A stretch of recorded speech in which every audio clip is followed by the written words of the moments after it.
Hola a todos. En el siguiente vídeo vamos a tratar acerca de la regulación jurídica del habeas corpus. En este caso, como sabéis, una figura puesta a disposición de las personas que están detenidas y que consideran que esa detención no se ajusta a derecho por ser ilegal y que tienen el mecanismo de poder ser presentadas ante la autoridad judicial de manera inmediata. Por tanto, en esta regulación de la Constitución, fijada en el artículo 17, vamos a transmitir en este caso también la explicación sobre la legislación de desarrollo, que viene representada por la figura de la Ley Orgánica 6/1964 del día 24 de mayo. En este sentido, publicada en el BOE 126, 2 días después. En este aspecto también tendríamos tener en cuenta lo relativo a los derechos del detenido en el artículo 520 de la Ley de Enjuiciamiento Criminal, entre los cuales está precisamente impugnar la legalidad de la detención y solicitar ser presentado ante la autoridad judicial al objeto de ser revisada esa privación de libertad cuando el mismo entienda que esta ha podido ser arbitraria. Debéis tener en cuenta en vuestro examen de oposición que hay preguntas acerca del habeas corpus que no se encuentran en la parte dispositiva de la norma, sino en su exposición de motivos, ¿vale? Especialmente llama la atención la idea de los principios que inspiran en este caso al habeas corpus, que son en este caso 4 principios básicos, que sería el principio de agilidad, el principio de sencillez, el de generalidad y el de universalidad. Es decir, este procedimiento se aplica a todo tipo de privación de libertad. Es sencillo porque está carente de formalismo alguno. De hecho, el propio procedimiento se configura como una comparecencia de la persona privada de libertad para ir delante del juez, y además es un procedimiento inspirado en la agilidad, toda vez que es muy corto en duración temporal, de tal manera que en el plazo máximo de 24 horas la autoridad judicial debe decidir acerca de la privación de libertad y de su ajuste a derecho. Además es un procedimiento sometido a la básico principio de generalidad, toda vez que nadie que prive de libertad a otra persona se podría sustraer a la aplicación del principio básico del habeas corpus. Por tanto, como os decía, es un procedimiento en el cual se trata de poner a disposición judicial a aquellas personas que entienden que están ilegalmente detenidas. ¿Y estas quiénes son, por tanto? Pues básicamente el que es detenido por un agente de la autoridad o por la propia autoridad, en este caso entendemos por tanto autoridad judicial, o incluso por un particular al amparo del artículo 490 de la Ley de Enjuiciamiento Criminal, pero sin que concurran los supuestos legales para proceder a esta privación de libertad o sin las formalidades que recoge la ley.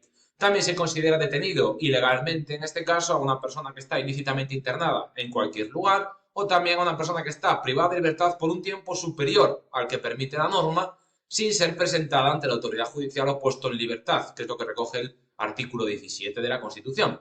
Y finalmente también se consideraría una persona ilegalmente detenida aquella a la que no se le respetan los derechos que fija tanto el artículo 17 de la Constitución como también la Ley de Enjuiciamiento Criminal en el artículo 520 y siguientes. Por otro lado, ¿cuál va a ser el juez competente para esto? Pues muy sencillo, como regla general sería el juez de instrucción del lugar donde la persona ha sido privada de libertad ilegalmente, y en caso de que no se supiese dónde está privado de libertad, pues básicamente en el lugar donde se ha procedido a la detención.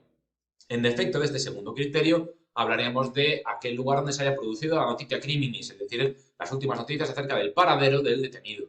Cuando se trate de elementos terroristas o bandas armadas, como sabéis, iríamos al juez central de instrucción correspondiente y en el caso de personas militares ilegalmente detenidas, la competencia la tendría el juez togado militar de instrucción de la cabecera de la circunscripción jurisdiccional correspondiente. Por otra parte, debemos tener en cuenta quién lo puede presentar. Pues muy sencillo, tenemos la opción de instarlo, en este caso serían las partes interesadas, o de que el juez lo inicie de oficio. ¿De acuerdo? Por tanto, en cuanto a instar el procedimiento, el propio privado de libertad, el cónyuge o pareja de hecho, descendientes, ascendientes, hermanos y en este caso también con respecto a menores y a personas incapacitadas, el que hace la tutela, la guarda, el acogimiento, la curatela. Igualmente hablaríamos de que el Ministerio Fiscal también tiene legitimación activa y por supuesto el defensor del pueblo como garante de los derechos fundamentales también podría en este sentido instar. Acordaros para el examen de oposición que el juez no insta, el juez inicia de oficio. Por otra parte, ¿cómo se tramita? Acordaros que en este procedimiento, también para el examen de oposición, es fundamental que recordéis que no hay sentencia. Todo el proceso judicial se va a tramitar a través del instrumento correspondiente al auto, ¿vale? El auto del juez, que es el que va a admitir a trámite, el que va a archivar la causa y el que decidirá finalmente también sobre la situación de libertad o de detención de la persona privada ilegalmente o presuntamente ilegal de detención. Por otra parte, debemos tener en cuenta, por tanto, que como es un procedimiento carente de formalismos, se hace por medio de comparecencia de escritos sin necesidad de abogado ni procurador.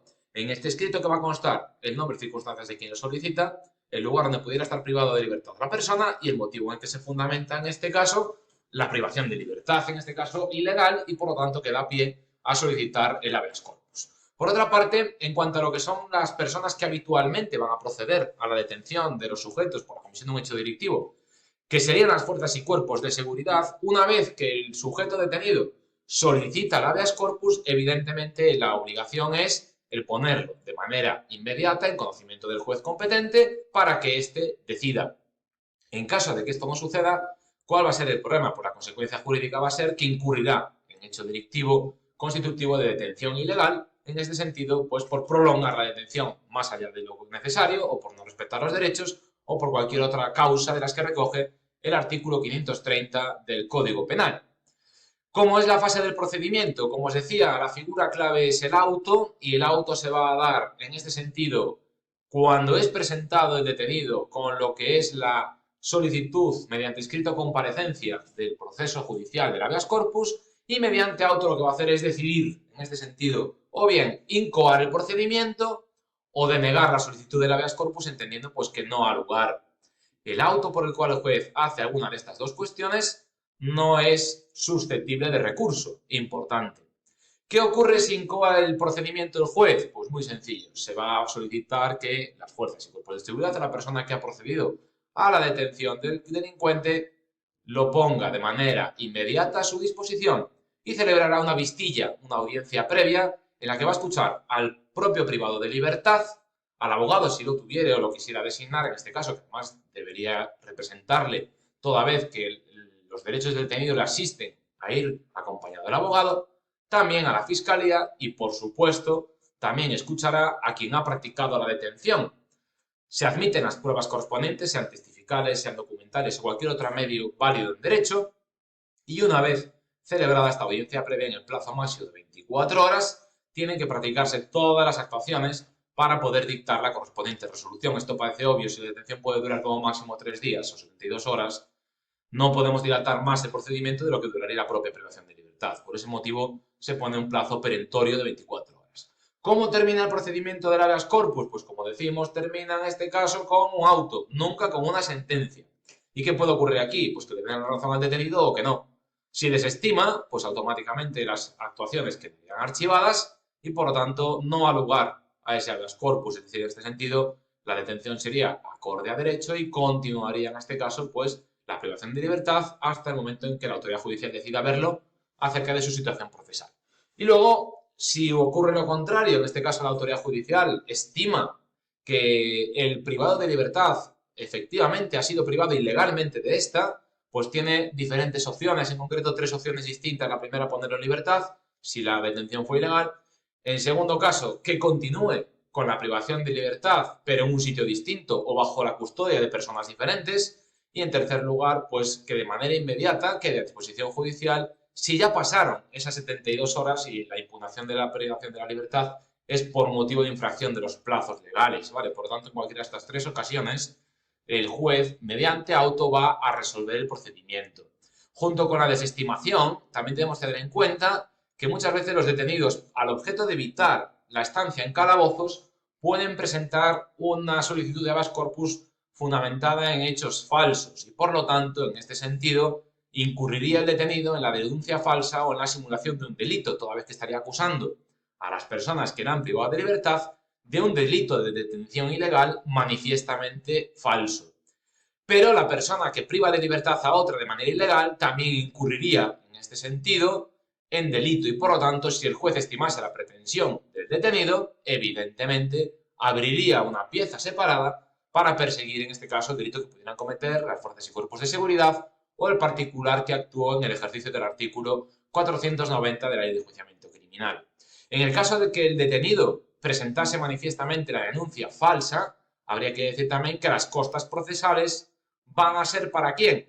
Para el propio detenido que de manera falsa acusa a quien le ha privado de libertad legítimamente. Y por lo tanto, en este sentido, pues las costas son, en este sentido, pagadas por él cuando haya mala fe, mientras que si no hay mala fe, es decir, no ha quedado probada la detención ilegal, pero tampoco se aprecia mala fe o temeridad manifiesta, en este caso la privación en el detenido, pues las costas se van a declarar de oficio por parte de la autoridad judicial.